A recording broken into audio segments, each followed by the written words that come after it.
Welcome back. We are now bounding into lesson 3 of module 2 of Music Business Essentials.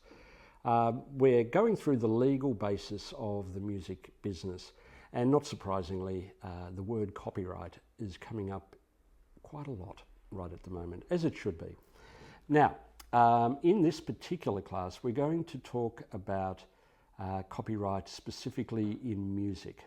But just to recap, what we talked about was copyright exists in a number of different works or expressions of works, two of which were musical compositions and sound recordings. Now, copyright, as we know, is not confined to the music industry, far from it, but for this particular Music Business Essentials, clearly we're going to focus on copyright in musical compositions and copyright in sound recordings. And I keep saying those separately rather than saying copyright in music, because that's the key point. This is really essential that you understand. There is a separate copyright in the song, the work of the songwriter, the musical composition, compared to copyright in the sound recording, which is a separate thing to the song. It's a sound recording.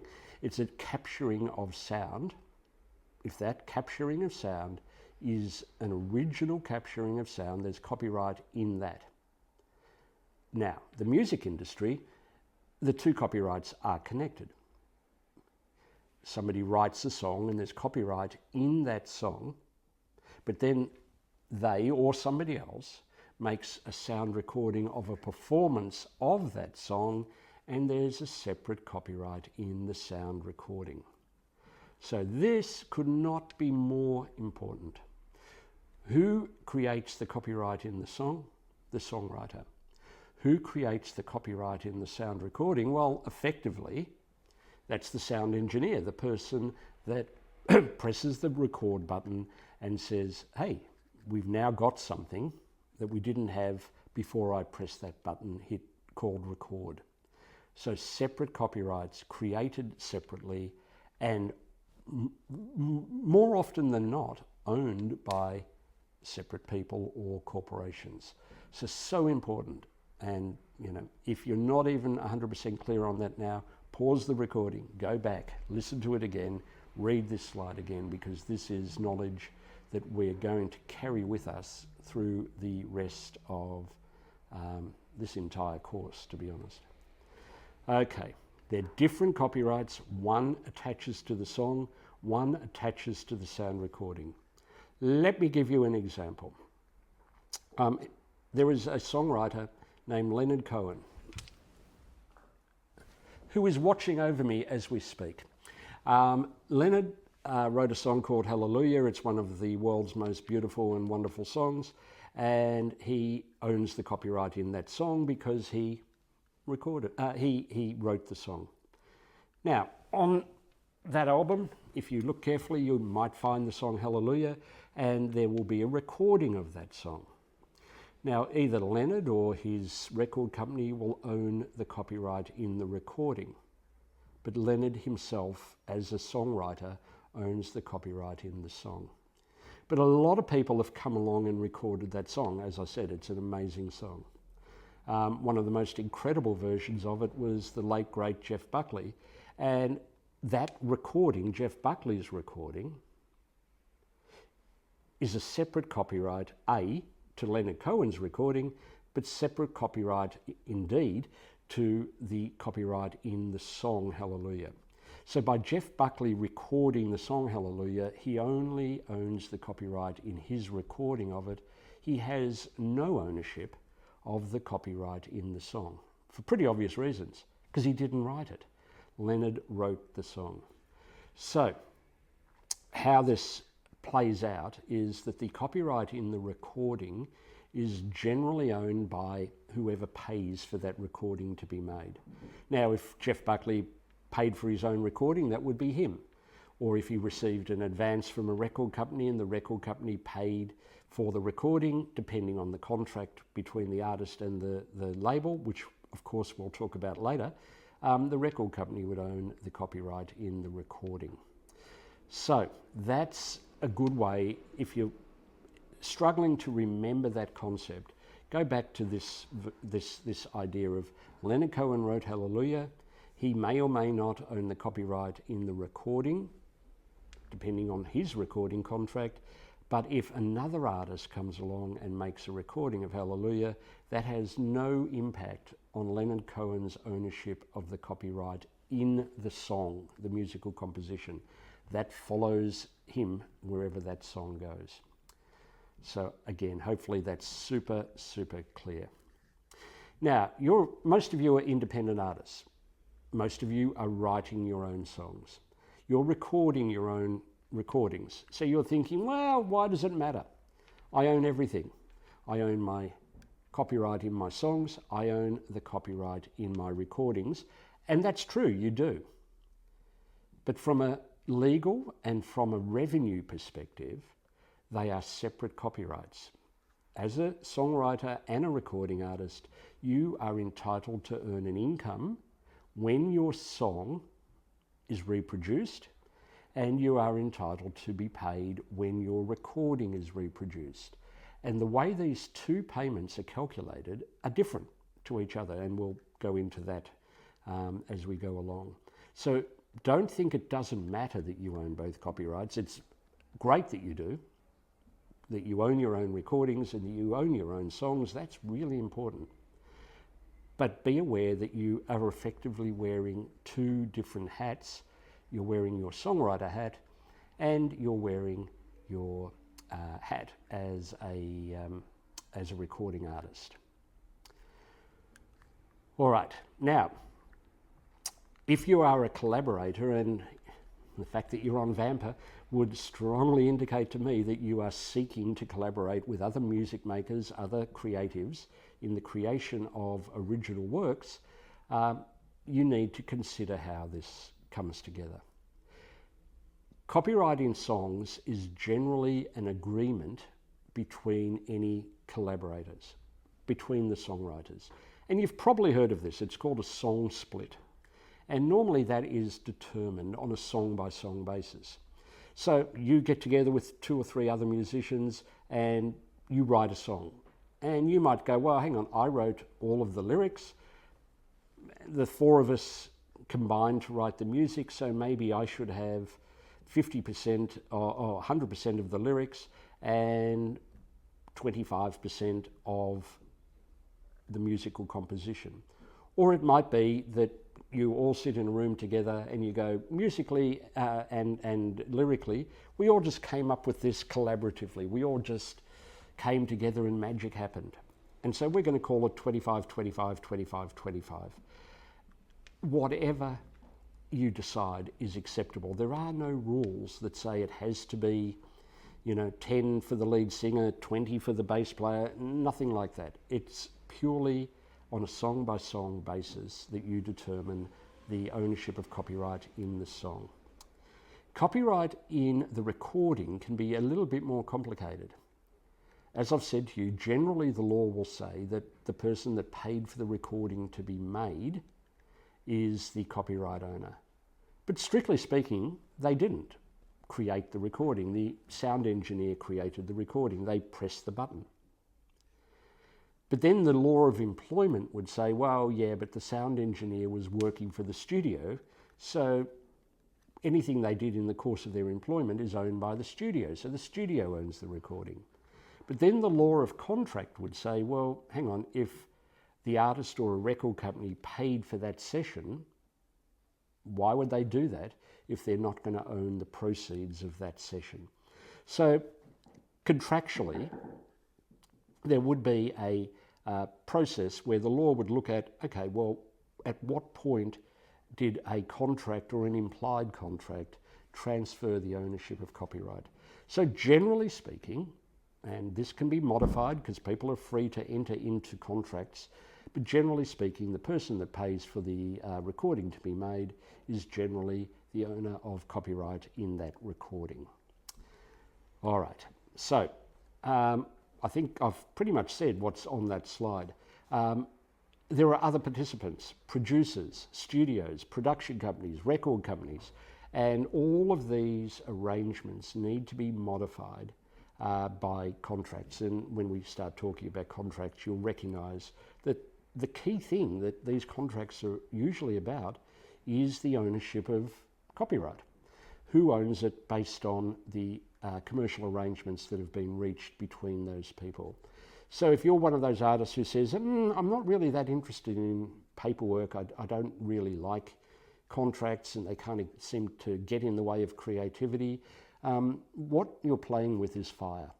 You're playing with the possibility that through turning a blind eye to contracts and copyright ownership, you may actually lose control of your work.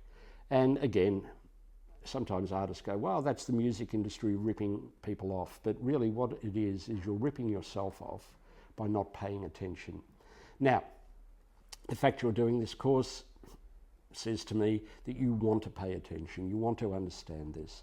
And I hope that what we've just talked about makes it clear that there needs to be a paper trail about the ownership of copyright in recordings and even musical compositions between artists. All right, so why is this important? Well, copyright is the determinant of income. That's kind of significant, I would have thought. If you own copyright in a recording, you are the one that gets paid when that recording is reproduced or publicly communicated. We've kind of already said that. So that's a pretty good reason to care about who owns copyright. Let's say you're in a band and one member of the band writes all the songs. They own the copyright in the musical compositions. The other band members come into the studio, play live, promote, market, tour. They're all involved in the marketing of that band's music. Great. But does that suddenly magically give them a share of the copyright ownership in the songs? And the answer is no. The copyright in the songs is owned by the songwriter. Now, some of you will say, well, that's fair. Some of you will say, hey, the person who writes the songs should make more money because they wrote the songs. That seems fair. Usually it's the songwriter who would say that for pretty good reason. Some other people out there will say, nah, the songs would be nothing without the band's contribution, without the playing of the instruments, the energy, the sound that happens when the 4 members, 3 members, 10 members of the band come together and it gives the song life. They're both really good arguments. In some situations, the song is nothing until the band plays it. In other situations, the song is incredible and it doesn't matter what band plays it, in what format, in what genre. It's the song that is the incredible creative work. And sometimes it's both. So with every song and every band and every collaboration, you actually need to ask the question, how do we want to divide up the income? Because copyright is the start of that discussion. Now, some bands, as I'm sure you know, say, look, we have a blanket policy. Every member of the band shares equally in the copyright in the songs, even though the lead singer over there actually writes all of the lyrics and most of the music. But we've reached an agreement that if we're going to be involved, if we're going to be marketing and touring and promoting and doing interviews and making the recordings, that everyone should share in everything equally. Other bands say, no, that's not how it should be. The lead singer, the guitar player, the bass player, whoever it is who writes the songs, they're entitled to a bigger share. And if that means that the songs and the recordings are hugely successful and one member of the band is driving around in a Ferrari and the rest of them are in less exciting cars, they're fine with that because it's the songwriter who wrote the songs and they're entitled to more. The best time to have this discussion is before there is any money attached. The best time to talk about philosophically how your band or your collaboration is going to work is normally when the songs are being written and the recordings are being made. It's not really a good time to start that conversation when there's a few $1 million attached. So this is a responsibility for you as an artist. Don't think copyright law will just take care of everything. Copyright law is a tool that you have at your disposal to make arrangements about your creative processes. All right, so as I said, it's a good time to do this and reach a very clear agreement when it's a neutral sort of discussion. If for no other reason, and there is lots of other reasons why a band or collaborator should have a clear agreement, if for no other reason though, to determine the ownership of copyright, that's a sufficient reason. But there should be lots of other reasons too. You know, who does what, who contributes what, who pays for what. Band agreements or collaborator agreements are really important, but make sure that in any one of those agreements that copyright is a key part of that discussion. Now, copyright by its very nature is prone to dispute. Having a clear agreement at the beginning will minimise that dispute, but there has been so many copyright disputes around music. Some relate to songs, musical compositions, you know, the similarity of melodies or song structures or lyrics between two different songs written by two different songwriters. One, they can't both be original if they're the same. One of them is not original, and so a lot of those disputes are around songs. A lot of disputes relate to the ownership of recordings, contracts between record companies and artists about who owns the recording and who should own the recording. There's been cases about samples from previous recordings where you take a sample from an earlier recording and incorporate it in yours. Do you need permission? At what point do you need permission? Lots and lots of disputes about copyright. Now, we're not going to go into all of those in one lesson. That would be impossible. People have written entire books about copyright in music. However, for now, what I want you to understand is that copyright is a key part of the business of music. It's vital and essential that you understand it. We're going to go into all of these contracts that are based in copyright later, which are recording contracts, publishing contracts, distribution agreements, sync agreements, all of these things that you've heard of, but you probably don't understand in great detail yet. But in order to understand that, you need to have understood this lesson. The idea of copyright in musical compositions and the copyright in sound recordings, and that, folks, is something that you are now infected with that knowledge. Do not become uninfected with that knowledge. Do not forget it. It is knowledge that is going to travel with you for the rest of your music business career. So I can't stress that strongly enough. Obviously, it's really important. Okay, so thanks for hanging in there for that. That's a really important lesson. Feel free to go back and listen to it again if you need to, because we're going to be referring back to it a lot. But for now, let's move on to the next lesson. Thanks for listening yet again.